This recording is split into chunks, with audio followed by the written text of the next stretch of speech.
Hi, my name is Andrea Rodrigues, and this is for infant and toddler mental health for Aspen University. And we're going to be talking about early intervention specialists and how important it is working with families. Now, our interventionists take time to get to know the families. That's going to be the first question that we're going to be answering. Now, families, most particularly parents, are vital participants in early intervention.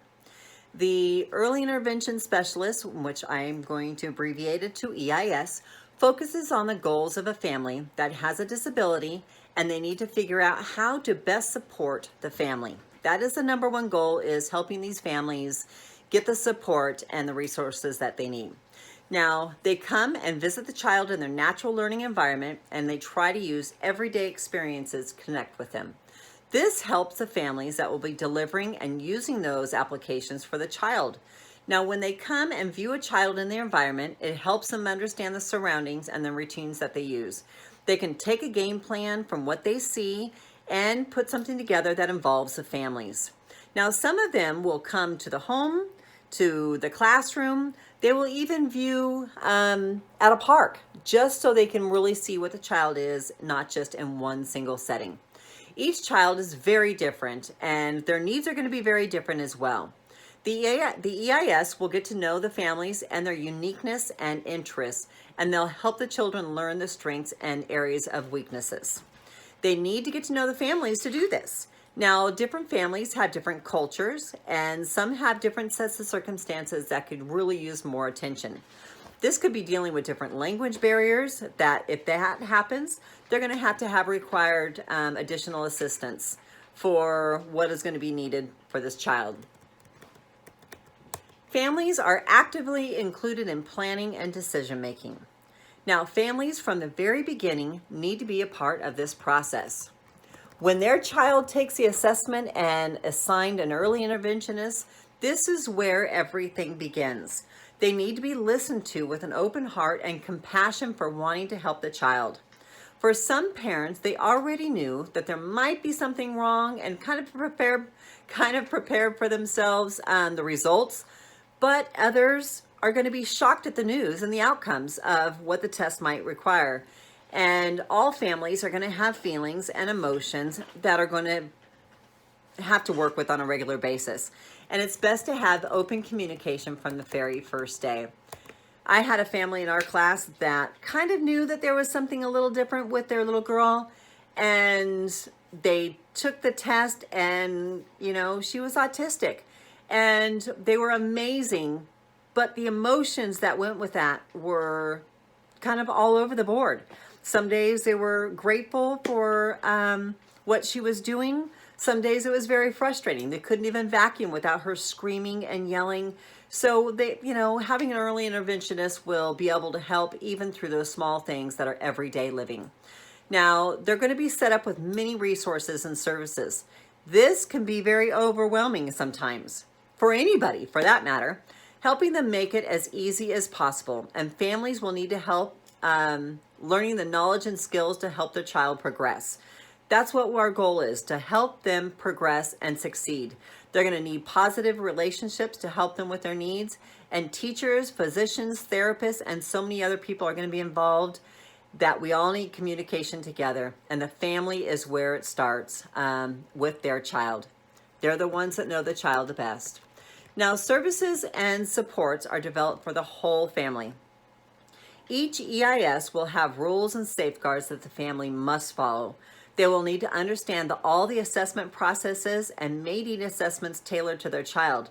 The child is going to need a program written up that is very specific for them, and how a child relates with other children and adults can help them solve problems and learn how to meet their own needs. And let's talk about everyday routines. That is one of the things that we need to help them with. They need to be able to learn everyday life skills. The child is also going to be involved in an academic program, which is going to have a teacher or caregiver at some point. This program is also going to need to be tailored for what is best for their child, and may need certain devices that they're going to need to use in the classroom. The family needs to be a part of the academic support program from the very beginning. This is going to include regular assessments. It's going to include doctor visits that's going to be coming in and linked together. Just the unit alone, a family needs to understand where their child is at and what is the goals. We need to understand what the goals for a child to be. Some might not have those gross and fine motor skills. Those are what we need to, really be able to help them move forward. Now, it's our job as teachers is to, one, understand the disability. If a child has a disability, we need to do research into it and how we can help them manage in our classroom. Sometimes we're going to have to rearrange our classroom for that disability and understand the child's disability and explain it to the other kids in the classroom so they understand the disability. We also need to understand what's going to work best for them and what's going to trigger them. I've had certain triggers in our classroom that for this one little girl, just vacuuming alone, we knew it was going to set her off. So just using little things, if they're sound sensitive, be able to work around that. But I think it's our job as teachers is to learn about disabilities and how we can function in the classroom and help that child. Now, preferred level of family participation is respected. Now, as I stated before, all families are going to be different. I believe that all families need to be involved in the process of their disabled child, but certain families want different involvement levels. The EIS have to respect what the families ask for and to build programs around those needs.